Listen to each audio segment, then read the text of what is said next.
I'm the Buccaneer. Welcome to our podcast, where we break down the fabric of history, masculinity, politics, men's fashion, art, comedy, and nature.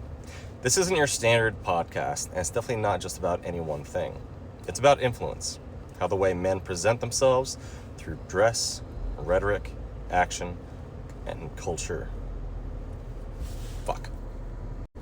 How the way men present themselves through dress, rhetoric, action, and How the way men present themselves through dress, rhetoric, action, and culture has shaped civilizations, driven revolutions, defined eras, and how reconnecting ourselves with nature will restore our souls.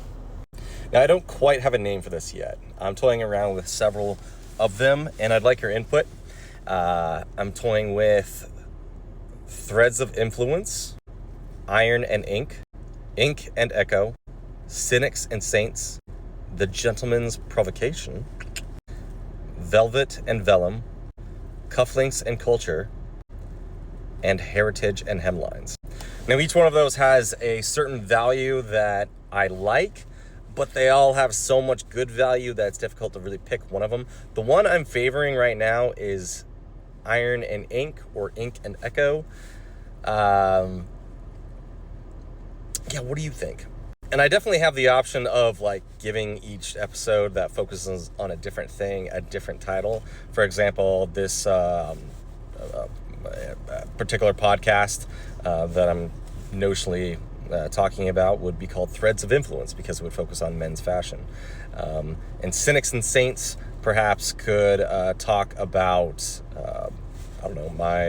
my distancing from the religion I grew up in. Some of this will be scripted and some of it won't. You can obviously see that I'm looking aside. It's because I'm looking at a little card to help me with the words. And other times it'll just be stream of consciousness and won't make a ton of sense. I'm going to flub and blah, blah, blah, and shit like that. I'm going to try to not swear because I prefer that it reaches a broader audience.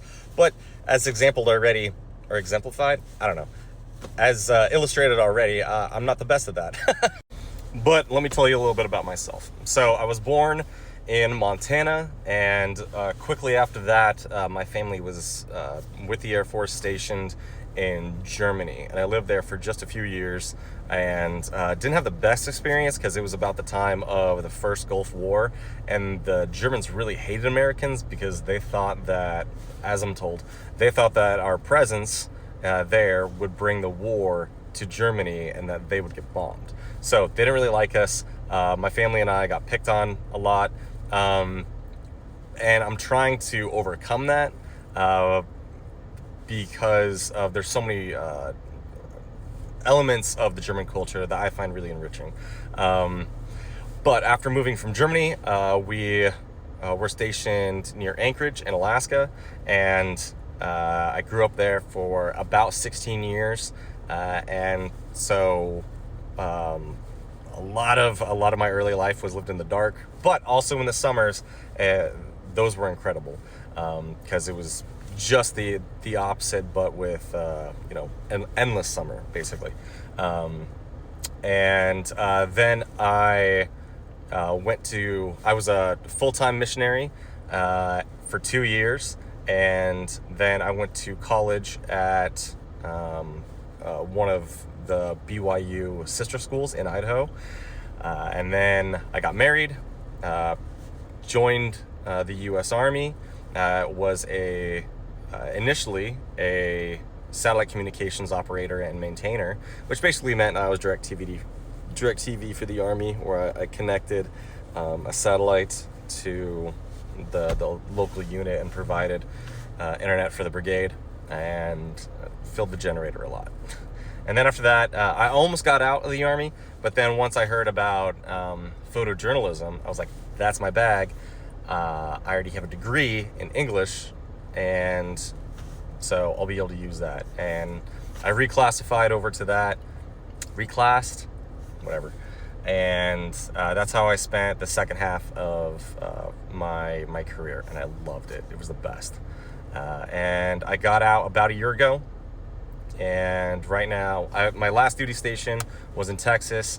After I got out, I lived in Austin for a little bit, but my daughter still lived right outside the post, so the commute was an hour to see her, and it just wasn't worth it, and I wasn't getting the job that I had hoped for, being photojournalism or a writer. You would think I would be able to pronounce that word better. Last September, it's February right now, so last September I moved back to the area, so I'm reconnecting with a lot of friends, and I'm substitute teaching right now, and I'm currently pursuing my master's in history, and I'm at the tail end of that, so I should graduate approximately this fall, I hope. And then after that, I plan on getting my teaching certificate and teaching public school for a little bit.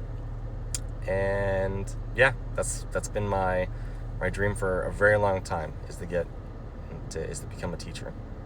Maybe one day I'll be a professor. So far, I've got a lot of support in the last teaser. I think I called it a bumper in the text, but a teaser is probably the better word for it. You can kind of consider this a teaser as well, but it's more of an intro about the things that I want to talk about and who I am as a person. Some of these will just simply be like almost like journal entries, where I'll just talk about funny things that have happened inside my life and things that just give me pause and make me reflect. Some of them will be conversations that I have with my friends that I think by connecting with you that it'll start a conversation among people. And yeah,